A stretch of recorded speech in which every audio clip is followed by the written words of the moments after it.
Assalamualaikum warahmatullahi wabarakatuh. Halo semuanya, perkenalkan nama saya Nur Rahman.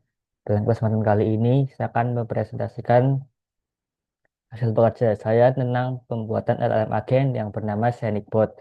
ScenicBot merupakan agen berbasis retrieval RAG yang tentang konteks psikologi dalam hal pikiran.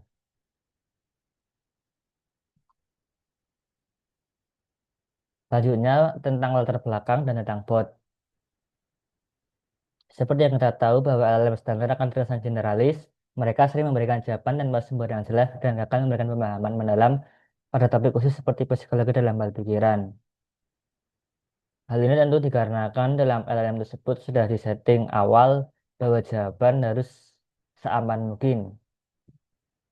Nah, lalu dibuatlah Sandbox yang dirancang sebagai spesialis psikologi, bukan generalis. Jawaban harus dapat dilacak ke kutipan spesifik dengan metode Retrieval Augmented Generation atau RAG, sehingga sumbernya jelas dan mengurangi jawaban halusinasi. Lalu ada juga tentang alur kritik dari file internal yang memastikan akurasi dan komunikasi yang aman. Terakhir, pada bot ini berfokus pada mengapa, yaitu tentang filosofis sebuah masalah terjadi, bukan hanya apa atau perilaku yang harus dilakukan. Lanjutnya tentang domain pengetahuan tentang koleksi buku. Di sini ada 8 koleksi buku yang total jumlah bukunya mungkin sekitar 16, yaitu tentang clinical theory, existential meaning, cognitive science, social psychology, narrative karakter, love relationship, habit, dan efektif. Lanjutnya tentang komponen teknis utama itu adalah Python sebagai bahasa pemrograman utama. Lalu ada LangChain yang digunakan dalam proses pengambilan data RAG. Lalu ada Google Gemini sebagai LLM yang akan digunakan menggunakan API. Lalu ada Discord sebagai platform interaksi penggunaan bot. Lalu ada ChromaDB sebagai database. Selanjutnya tentang arsitektur sistem, di sini ada bot server yang mengelola perintah Discord dan status pengguna. Lalu ada namanya agent brain yang sebagai otak koordinator, dari plan, kritik, dan refine.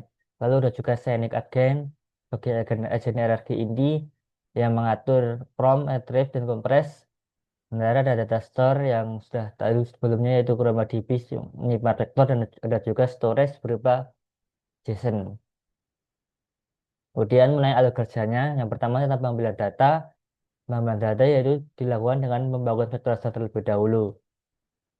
Langkahnya itu data PDF akan diindeks menggunakan pipeline yang ditulis dalam format IPNB yang dapat dijalankan menggunakan Google Colab ataupun di Visual Studio Code. Konfigurasi Dapux config YAML akan menentukan parameter chunking per domain. Lalu ada pemuatan file PDF yang akan disimpan di direktori data flashbooks. Lalu ada embedding yang proses pengubahan teks menjadi vektor yang menggunakan teks embedding 004.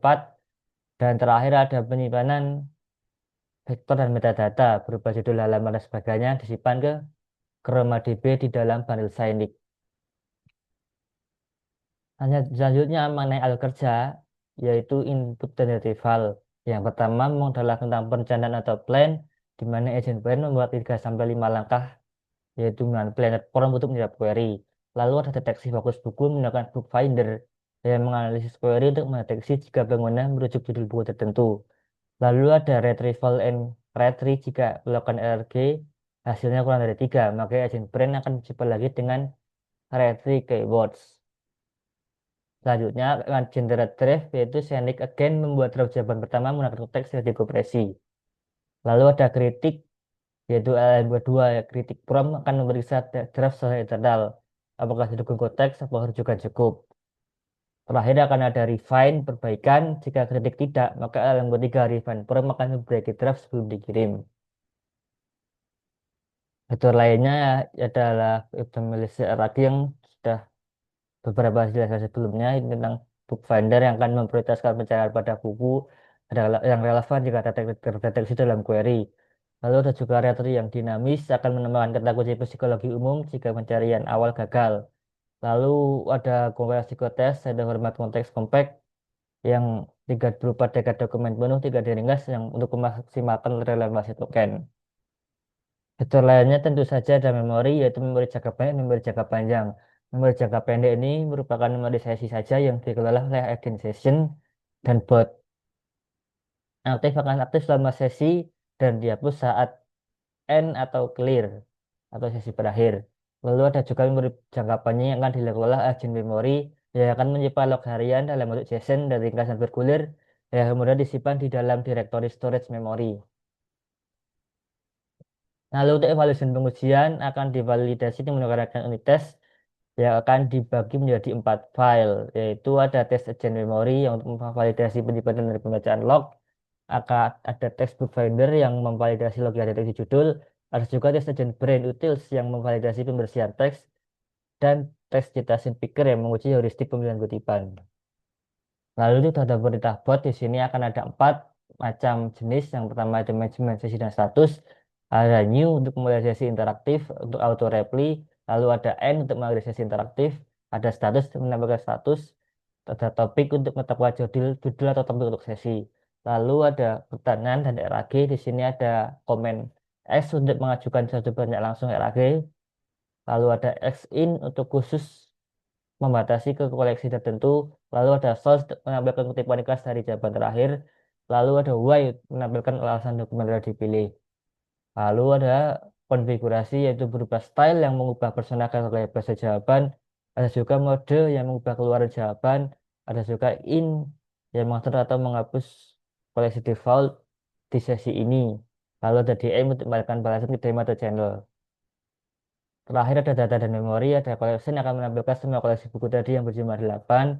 Lalu ada books yang menampilkan semua judul buku. Ada recap yang merangkum percakapan sesi ini. Ada clear yang akan membersihkan memori sesi jangka pendek. Dan terakhir ada today atau yesterday. Di sini akan membaca ringkasan dari memori persisten yang membaca dari file JSON yang telah ada di folder storage memory yang telah dibuat secara otomatis jika sesi dimulai dan diakhiri. Nah, di sini apa terlihat demo interaksinya, yaitu berupa komen help akan lihat apa saja komen yang dapat dipilih atau dan digunakan. Nah, di sini menggunakan mulai sesi yaitu dengan new, maka nilai sesi baru dimulai dengan mode mode defaultnya yaitu mode ringkas, style default dan juga koleksinya semuanya. Di sini menggunakan misalnya kata kunci tentang kesepian dan tidak ada dan ada keinginan dan tidak ada keinginan untuk menjadi diri sendiri. Nah, biasanya jika kita menggunakan bot secara LLM generalis, maka jawaban awalnya tentu saja tentang jawaban aman dan bot akan memilih untuk memberikan dan bot LLM default atau LLM general tadi akan memilih jawaban yang mengarah ke aman dan general saja tidak spesifik. Nah, tapi jika menggunakan sandwich bot, maka jawabannya akan berdasarkan di dalam buku yang dengan menggunakan jawaban filosofis sesuai isi buku sehingga tidak hanya sekedar jawaban nama seperti meminta tolong atau jangan apa-apalah.